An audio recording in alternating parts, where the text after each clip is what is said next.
Hey guys, I've been thinking about how since Kamala Harris's campaign for president kicked off a little while ago, it seems that every single Republican is calling her the DEI candidate. Here is Congressman / professional stereotype validator Tim Burchett. And she was a DEI hire?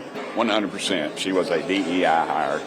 And here's the world's most obvious Karen, Rep. Harriet Hageman. I think she was a DEI hire, and I think that that's what we're seeing. Now, what they're saying is that Kamala Harris, as a black woman, must be unqualified to do her job. For those of you who don't know, Kamala Harris spent over a decade as a prosecutor, then became the District Attorney of San Francisco, then she became the Attorney General of California, and then she became a senator from California, and in case anyone hasn't noticed, she's been vice president for the last almost 4 years. Kamala is as qualified for president as anyone could possibly be. If you want to talk about unqualified, here's a few people to consider. This is Johnny McEntee. Trump named this guy the head of personnel in charge of all hiring and firing at the frickin' White House. And what were Mr. McEntee's qualifications? He was Trump's body man, literally carrying his frickin' golf clubs. In fact, he was originally fired from the White House after a security check found he had gambling issues, but Trump then brought him back onto his personal staff, largely because of anti-trans trolling that McEntee was doing on social media. And here's Laura Trump. She is the current head of the Republican National Convention, and what did she do to earn her position?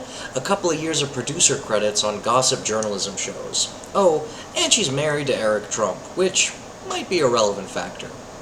Moving on, we've got John Eastman.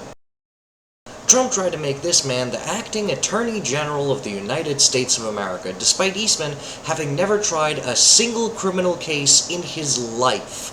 However, he did write an opinion article that Kamala Harris wasn't a citizen, and he helped plan the January 6th coup attempt, and those are the only qualifications Trump really needs. And finally, we have Trump himself. Here's a man who's been convicted of dozens of frauds, a sexual assaulter, a man who ran every business he ever touched into the ground, who was sued 4,000 times before he even entered politics because he screwed everyone he ever worked with, a man who inherited a tremendous fortune, took in tons of money in loans that he never paid back, and cheated his way out of millions and millions in taxes, and still managed to go bankrupt. On top of that, during his presidency, he produced almost no legislation except the biggest billionaire tax cut of all time, turned a public health crisis into a political game that killed 1 million Americans, refused to leave power, incited a coup, and, to top it all off, was ranked by presidential historians as the worst president we've ever had. People, DEI isn't the problem. The problem is UWM, useless white morons.